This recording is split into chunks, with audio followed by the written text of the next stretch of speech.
Bonjour tout le monde, j'espère aujourd'hui que vous allez tous bien. Alors, moi je vous retrouve, j'avais envie depuis un bon moment de faire un tuto boîte. En plus, pour Noël, ça ferait vraiment très chouette. Voire même une boîte cadeau pour... même pour autre chose, elle irait très bien, pour beaucoup de choses. Donc du coup, là aussi, j'ai fait un prototype avant de vous prendre en vidéo. Et alors je vous dis, c'est pas moi qui l'ai inventé, alors je l'ai vu sur Pinterest, c'était un truc scientifique de concept design, enfin bon, il montrait un petit peu la boîte, comment elle était faite, et puis bah, après je l'ai adapté un peu à ma convenance. Voilà, donc c'est ceci que je voulais voir que je voulais partager avec vous aujourd'hui.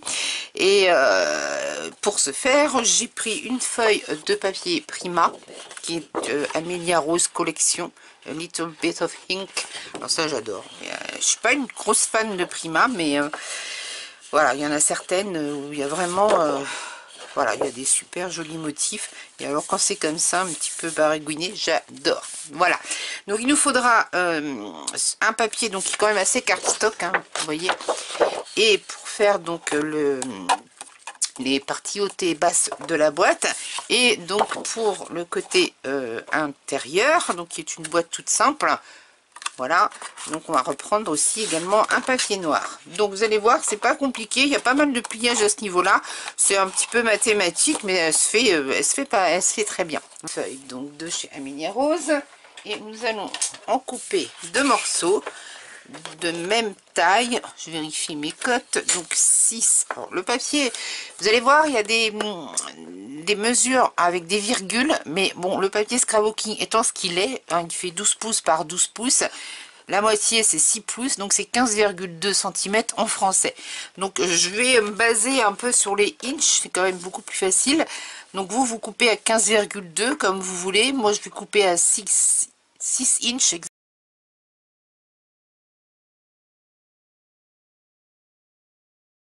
de marquage. Regardez-moi ça, c'est trop joli. Je l'ai pas encore fait, mais j'ai hâte. Donc je vais prendre ma planche de marquage et nous allons marquer. Oh non, je vais prendre la Stampin' Up justement parce que il y a des virgules et elle peut marquer. On va y arriver. Après le plan, je me suis préparé un petit plan. Donc nous allons faire ce morceau-ci et ce morceau-là. Ça représente. Vous avez une boîte donc où un couvercle sera comme cela, vous voyez, et une autre boîte où ça sera donc l'inverse pour que ça s'incurve comme ça. Donc nous allons d'abord les marquer, nous allons faire le socle et ensuite nous allons faire les côtés. Donc 15,2, 6 par 6. À partir de là, donc vous à 3,8, vous allez marquer à 3,8.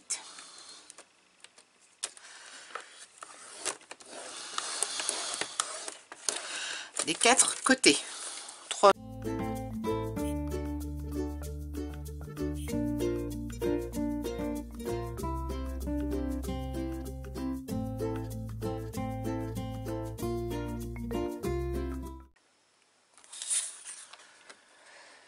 Donc j'ai marqué, je sais pas du tout, j'en suis sur la vidéo, je m'excuse, j'ai cru que je tournais, mais apparemment non. Donc j'ai fait sur ce morceau qui est exactement identique que l'autre, j'ai fait ce schéma là, donc j'ai marqué ici au milieu, après avoir pris mes cotes au milieu, ici ça fait 3 pouces, donc pour aller plus vite j'ai fait 1 pouce et demi.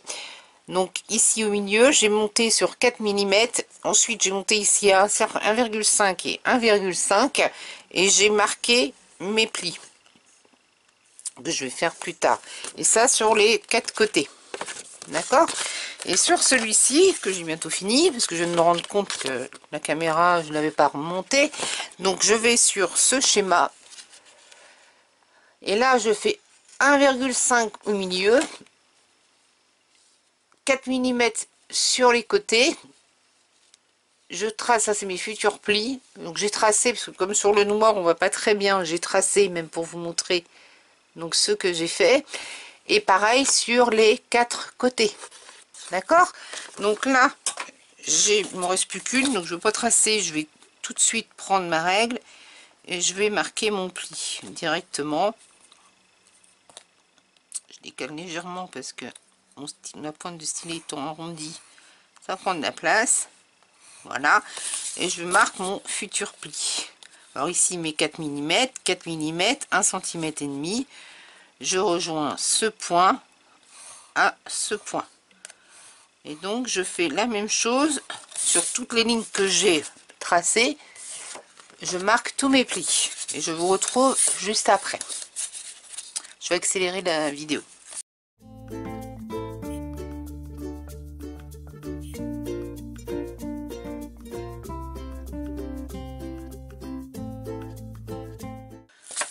Voilà, donc maintenant je vais marquer mes plis de ma boîte. Je ferme et nous allons former les couvercles. Le couvercle du haut et le couvercle du bas.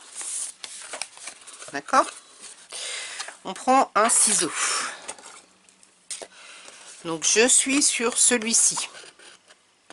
D'accord? Nous allons commencer par un bout. Alors attention, parce que là, on va juste être un petit peu concentré. Donc là, c'est les carrés. Hein, vous voyez, ici, là, on a un carré ici. Donc nous allons couper dans un carré. Et ici, nous avons nos marques. Voilà. Donc, commençons par couper ici. Je fais attention moi aussi, je ne veux pas que je fasse de bêtises. Mon premier volet. D'accord? Je vais couper un peu en biais. J'enlève une partie. Ici, où il y a mon futur pli, et on va déjà tout de suite le faire. Au milieu là, je vais couper tout droit vers le point de tout à l'heure. D'accord? Et ici, je vais enlever en biais le bout. Le biais,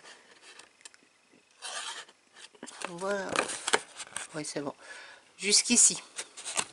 De là à là. Pareil ici, je vais enlever un petit peu le biais là. Hop. Voilà. Et là, je vais couper mon autre morceau, mon autre clapet. Je vais venir enlever un morceau ici. Et là, pareil, dans ce sens. D'accord? Et comme ceci. La même chose ici. Alors là, je vais aller jusqu'au futur point de l'autre côté ici, là. C'est pas compliqué. Après, vous allez voir, de toute façon, si même c'est mal fait, vous serez obligé de le faire, sinon vous ne pourrez pas plier. Vous ne pourrez pas mettre, vous voyez, là, vous voyez, il y aura ça de l'autre côté, là. Donc, on va faire le centimètre et demi. Et ici, vous voyez, je pourrais pas le rabattre parce que c'est pas assez biseauté. Donc, du coup, je vais revenir biseauter un peu, de manière à ce que ici, je puisse rabattre après. Vous voyez? Bon, après, vous allez voir, ça se rabat pas, vous retaillerez un peu. C'est pas grave si c'est pas tout de suite fait comme il faut maintenant. Donc, on enlève un bout là. Donc, je continue. Donc,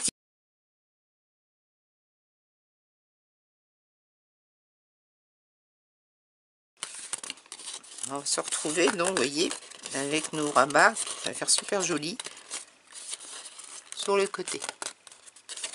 Je regarde, j'espère que vous voyez, parce que je suis en train de... Voilà, donc celui-ci, on le met de côté. Et on va s'attaquer à l'autre. Même principe. Ici, donc nous sommes sur le schéma inverse. Je vais prendre mon bout ici. Ici, pareil.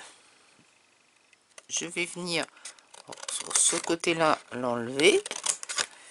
Ici, je vais rabattre. Ça viendra comme ça.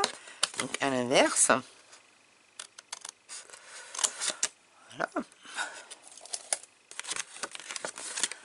Alors ici, oui. Il vaut mieux faire comme ça. Voilà. De côté, on est sûr de ne pas être embêté. Ça va, j'espère que vous suivez. Je me mets en ligne hein, avec mon atelier de septembre. Hop. Donc ici, j'enlève un bout. ici je continue,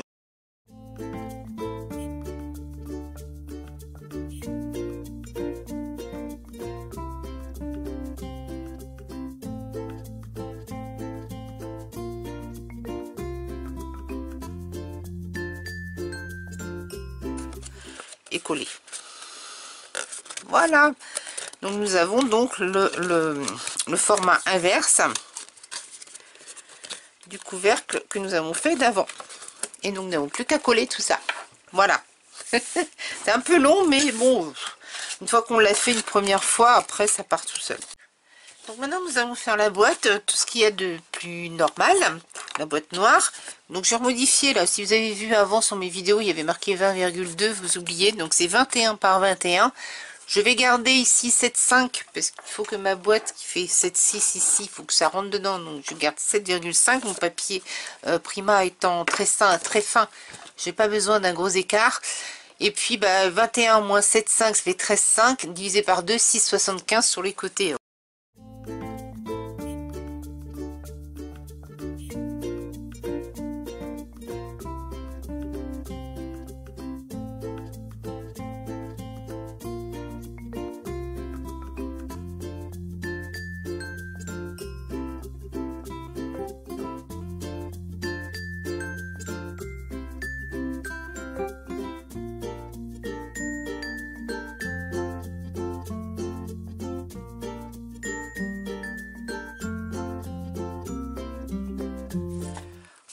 Voilà, ma boîte est terminée. Maintenant, résultat, on emboîte. Déjà, ça tient, super. Et on fait le deuxième volet. Et voici, c'est trop joli, j'adore. Je sais pas si vous voyez bien, il y a les rose gold sur la feuille, c'est vraiment tip top quoi. J'adore.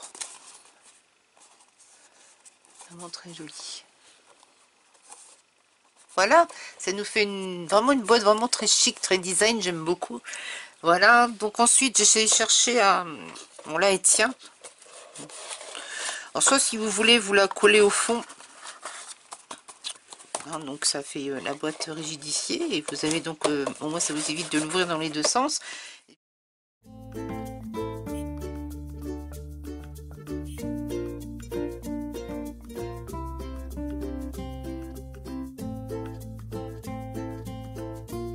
Bon bah écoutez, j'espère que ce petit tutoriel, alors ici peut-être rajouter un petit tag, je pense en même temps que je vous parle. Voilà, donc je disais, j'espère que ce tutoriel vous aura plu. N'hésitez pas à me faire part de vos commentaires. Si vous avez des choses à dire, n'hésitez mais vraiment pas. Hein. Donc, qu'est-ce que je voulais vous dire d'autre? Eh ben, un petit pouce, évidemment, ça fait toujours plaisir. Merci beaucoup pour l'accueil que vous avez fait à mon précédent tuto. Ça m'a vraiment, ma petite carte pop-up là, ça m'a vraiment touché, merci beaucoup. Je fais un petit coucou spécial à Audrey sans nom.